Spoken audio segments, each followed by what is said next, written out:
Hi, I'm Joe Walensky. I'm the program manager for Seattle's annual user experience conference. That's ConveyUX. And we've done it 7 years in a row. We're coming up to our 8th year already, and that's going to be March 3rd, 4th, and 5th in downtown Seattle at the Seattle Westin. The event is produced by Blink, and we're looking forward to putting on our biggest conference ever in terms of the number of presenters that we have, and I have the fun opportunity to chat with them. And so today I'm talking with Chris Paddock. Hello, Chris. How are you? Joe, I'm doing great. Thanks for having me. Yeah, no, it's good to have you as part of the program. I'm talking from Blink's downtown Seattle headquarters office. Where are you talking to us from? I'm talking to you from beautiful downtown Colorado Springs. Well, actually, we're not quite downtown, but we're in the Springs. Well, good. Well, we'll want to talk a little bit about your session, but always a good place to start is for you to let us know a little bit about who you are and the things that you're doing for your job. Sure. Yeah. Well, I probably have, like many of our generation of user experience professionals, they're quite varied. You know, we didn't have academic programs at that time, but I did start out as an academic actually in literature. Which may seem not like a direct connection, but the internet was sort of becoming important at that time. I was doing some internet-related work in my grad school work, creating an online lit review and doing some interactive work in my English comp classes. But I ended up really thinking that that was going to be a good path. Things like, sustenance and shelter sort of became important. So I moved to Boston. I hooked onto a startup and sort of worked in the content area, and then had moved over to Fleet Bank, which got bought by Bank of America, which I think is important because in the early 2000s in particular, they were way ahead of the game. And for me, it really got me to understand how to sort of turn a bill into a law. That is the larger process of e-commerce and digital work. So that really laid the groundwork for me to go off on my own, so to speak, and start this journey of sort of building out user experience teams and user experience practices at smaller companies and then larger companies as well. So that kind of lends itself to what I'll be talking about at ConveyUX. Well, we'll get into your topic specifically in a few minutes, but is there anything new and exciting going on that you might want to talk about? Yeah, absolutely. Some of the things that I've been thinking about a lot over the past few years are just talking about business to business and user experience. I think it's sort of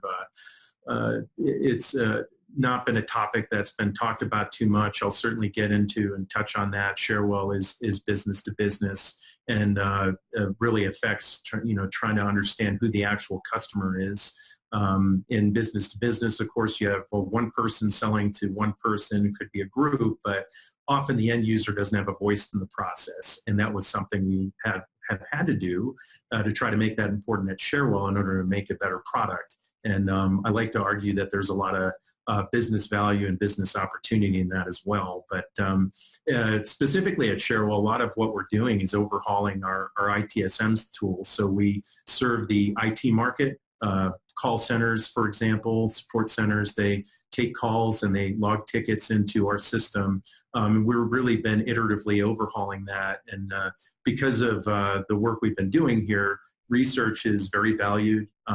It leaves us for a lot of room to do competitive and best practice research and user interviews, but we're really moving towards getting a lot of sort of agile usability testing in there, being a little bit more lean in the way we do that, but also working in more rigorous tests to validate sort of large-scale redesigns. So that's really a lot of what we've been working on, and up in 2020, we're hoping to do a bit more field research.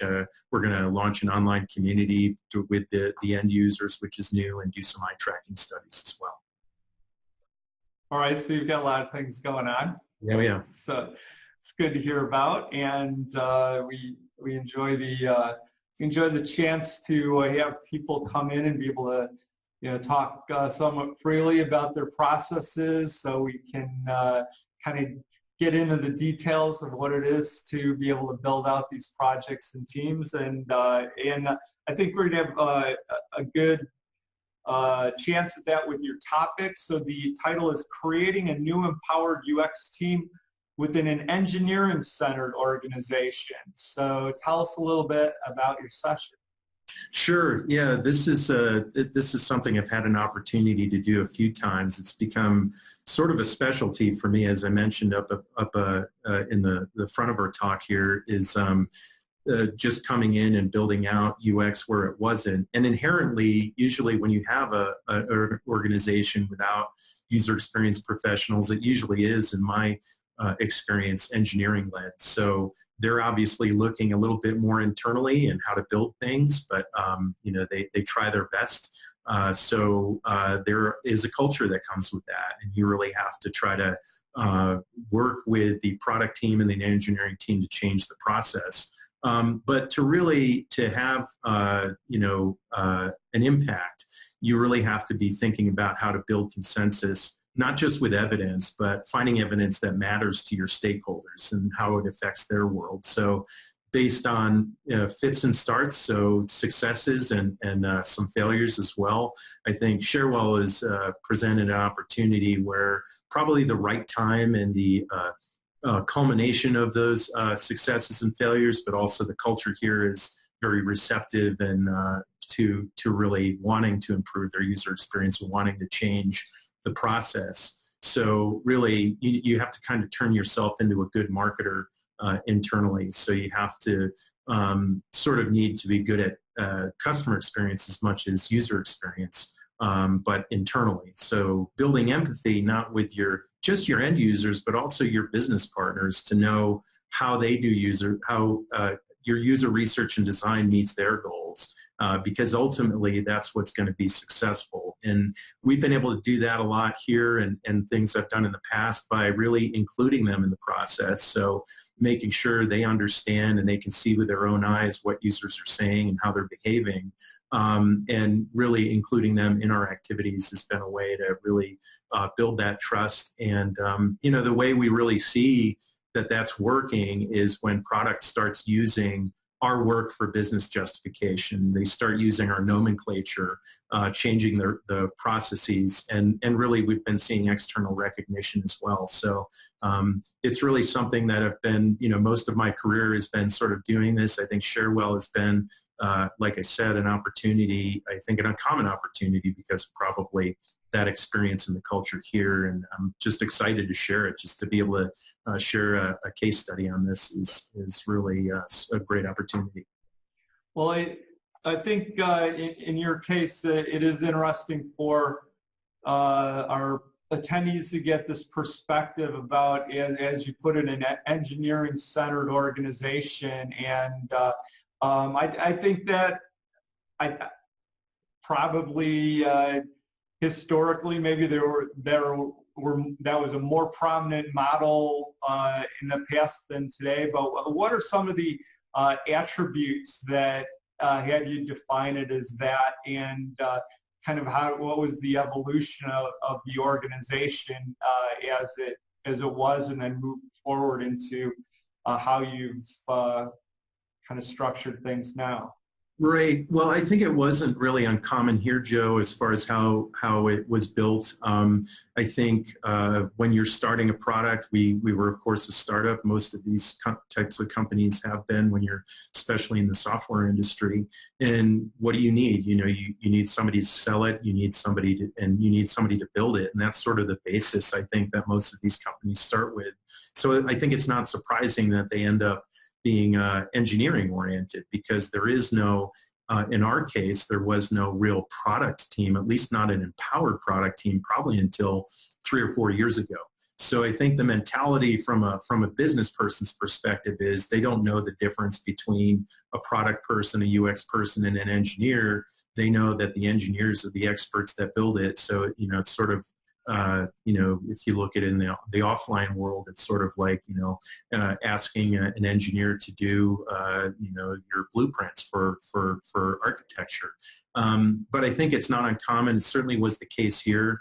I think it was a matter of just the growth that we had. They realized that they really needed to get more sophisticated in their process. So pretty natural progression, bringing in a product team. Took them a while, I think, to get established and to kind of get empowered, and then bringing in that user experience team, which quite honestly is something I usually would recommend to smaller teams. A lot of times you don't necessarily need user experience if you're trying to prove a concept. I would argue it would improve it, but maybe that's not the best way to spend money at that particular time in your maturation. You get to a certain point, a certain inflection point, Cherwell got there, you do need a user experience team. You know, you're wasting money, I think, if you're not actually having professionals work on that. It's largely risk mitigation at that point to make sure that you're not putting a bigger burden on your call center, for example, from poor design. Well, I appreciate you taking the time to chat with me about your work, and we'll look forward to seeing you when you travel from Colorado over to here in March. I can't wait, Joe. I'm just so excited about the conference in general, but to be able to present, it's such a great opportunity. Really looking forward to it. All right. Thanks a lot. Bye. Thanks, Joe.